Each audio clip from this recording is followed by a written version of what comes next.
Hi friends, ఈ video నిన్నటి video continuation. వినాయకుడిని చూసారు కదా, ఎంత బాగా చెక్కారు అసలు. నెక్స్ట్ వచ్చేసి శ్రీశైల మల్లికార్జున స్వామి లింగం అండి.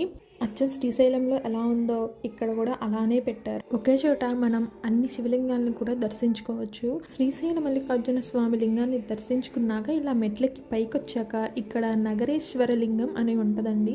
ప్రతి గోడకి చూసారు కదా ఎంత బాగా చెక్కారో శిల్పాలని. ఇక్కడ ఈ శివలింగాన్ని కూడా దర్శించుకొని మనము మళ్ళీ మెట్లు దిగి కిందకి వెళ్ళాలండి. ఇక్కడ కిందంతా వాటర్ ని చూసారు కదా, ఈ వాటర్ వాళ్ళు వేసినవి కాదండి. లాస్ట్ వీడియోలో జలపాతం చూపించాను కదా, అక్కడి వాటరే ఇక్కడంతా ప్రవహిస్తూ ఉంటాయండి. మన పాదాలు కూడా నిండిపోతాయి. కానీ మేము ఎల్లప్పుడు అక్కడ వాటర్ లేవండి. ఇదిగోండి, ఇక్కడ మళ్ళీ మనము ఇలా పక్కకు వచ్చాక ఇక్కడ ఇంకొక శివలింగం ఉంటుంది. యాక్చువల్ నేను ఈ శివలింగం పేరు చూడలేదు.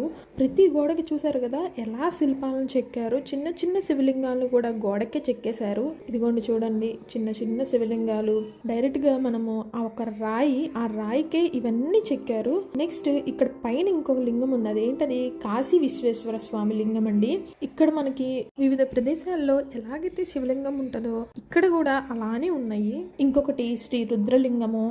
ఇలాగా మనకి శివలింగాలు ఏ ఏ ఊళ్ళలో ఎలా ఉన్నాయో ఇక్కడ కూడా అలానే ఉన్నారండి.